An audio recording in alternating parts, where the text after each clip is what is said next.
Isn't that cool?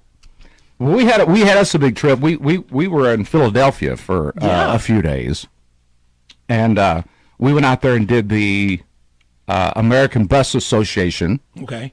which for folks that don't know what that is, we kind of touched on it last week, Yeah. right?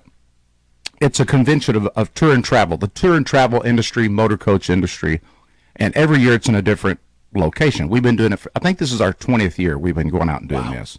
It's very expensive to be a part of it, to go to this thing and have these meetings. But the networking of it it's incredible. I mean, Right. it's every tour company that you could imagine across the country and Canada, and you go in this big room and there's over 1,000 desks, little tables, and all these tour operators at each little table, and you've already preset your meetings with them, and you get 7 minutes to meet, and you get up and you go to the next meeting, the next meeting, the next meeting.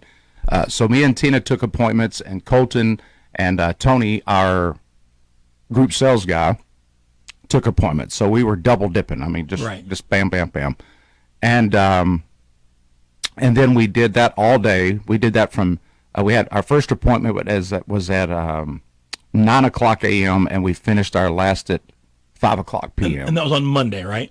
That was on Monday. Yeah, you flew out there on Sunday, I think, right? We did the meetings on Tuesday. On Tuesday, okay. Now Monday we did a show there. Oh yeah, how'd that Yeah, go? took the band up there, and it was great. So we had a little the Chamber of Commerce and a lot of the shows pitched in and sponsored an evening at a nice hotel. About 100 tour operators we invited.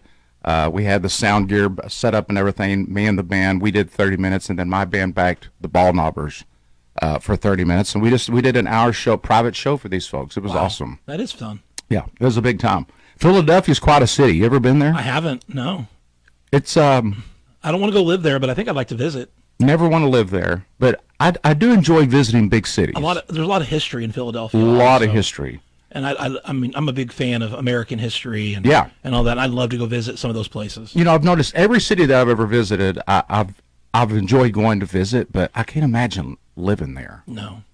It's I just don't get it. You know, we in 2015 we lived in Kansas City for just 1 year, and that was enough for me. And we were kind of even on the outskirts a little bit, but nah, I'm not a big city guy. I like going to visit, but I want to be. This is home. But it is impressive when you're walking around, you look up and see the big buildings and all the different culture and the different food places and the restaurants. Did you get a good cheesesteak while you're there? I did. I got a good cheesesteak. Well, good. Very good. And I took Catfish, our bass player. He was quite interesting to see on the streets. I didn't know if he lived there on the streets or if he was part of my band, so I had to keep him really close. Yeah, I didn't want him to mix in with the company. He'd stick around and just hang out with them. Yeah, I mean, I know a homeless guy handed him $5. You know what I'm saying? So I'm like, Catfish, you need to get cleaned up, pal.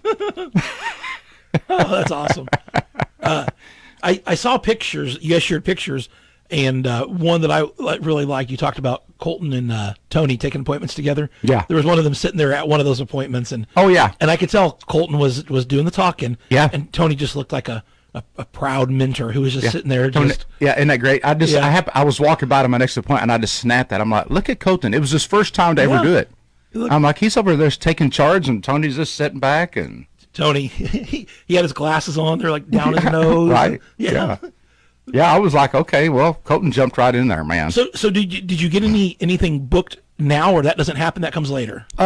Sometimes it's rare that just right there on the spot. I mean, it does happen. Yeah. I mean, we had a few like that. Like, hey, or a lot of times it's like, hey, just sit down, let's chit chat. We've already got you booked on September, blah blah blah, in October. You don't need to sell us. We're already coming. Okay. You know. Yeah. And then sometimes you sit down like, okay, let's see what do you have? Do you have seats available on this date here? Yeah. Okay. Well, go ahead and put me down for 45 for this one. But for a lot of the folks you're kind of booking for. You will pick up some for this season, but a lot of it is prepping for 2026. Oh, really? A lot of it. Huh. Yeah. That's interesting. Yeah, I mean, they're booking a year out, which used to never be the case, especially during right after COVID in the last few years. It was more spur of the moment because Which can people be, didn't know what was going to happen. which could be kind of interesting, and not necessarily for your theater, because there's not a big shuffle usually in your theater, right? Right. But man, with the Branson shuffle that usually happens, that could be interesting with them booking that far out. That's hard to do. Yeah. But people are planning more now because, the unknown during COVID and after COVID, they're like, Yeah. it was hard for them to get people to commit 8 months, 9 months, 10 months out because Yeah. they didn't know if they were going to be sick or this or this, whatever. But yeah, it was quite an interesting a trip and a lot of fun. It was fun having the band out there on the road and doing some fun stuff. And I did get after the gig, we decided we was going to go to this little karaoke pub. So it was about a 10-minute walk. Okay. And it was about 11 o'clock at night. Me and the band and the Ball Knobber gang, Brandon Mabe and all of us, and we're walking and we get to the pub and I'm at the back of the line. They all get in, they're all getting carded. I get up there and realize I didn't have my driver's license.